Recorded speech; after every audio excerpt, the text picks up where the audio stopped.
मधुपुर गांव गंगा के किनारे बसा एक छोटा सा गांव था, जहां हरे भरे खेतों के बीच एक रहस्यमयी बरगद का पेड़ सदियों से खड़ा था। उसकी विशाल जड़ें किसी प्राचीन सर्प की तरह जमीन में गहराई तक फैली हुई थी। गांव वाले इसे रहस्य का पेड़ कहते थे, और इसके नाम के पीछे सिर्फ कहानियां नहीं, बल्कि सदियों पुराने डर और अनसुलझे रहस्य छिपे थे। हर रात सूर्यास्त के बाद उस पेड़ के पास से अजीब और डरावनी आवाजें सुनाई देती थीं।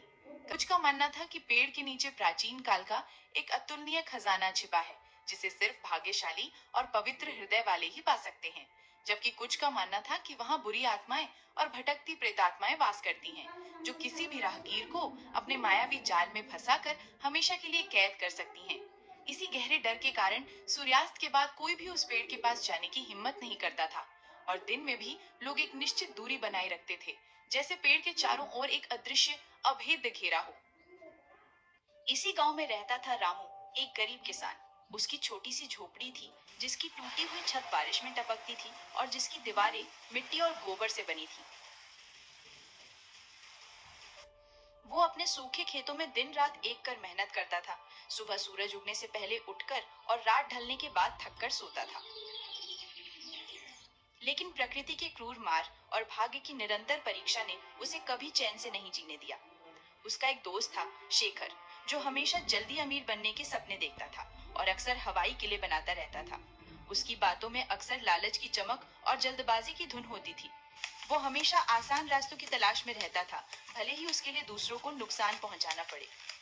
गांव में सूरज, एक लालची और क्रूर व्यापारी जिसका सूदखोरी का धंधा पूरे गांव में फैला था, भी रहता था।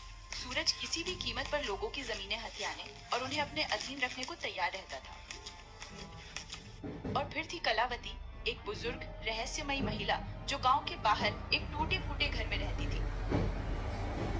उसके बारे में कहा जाता था कि उसे जड़ी बूटियों और प्राचीन विद्या का गहरा ज्ञान था, और कुछ लोग उसे डायन भी कहते थे, जबकि कुछ उसे गांव की पुरानी कहानियों का जीवित संग्रह मानते थे। कलावती का घर गांव के बाहरी छोर पर था, जहां जंगली झाड़ियां और सन्नाटा पसरा रहता था।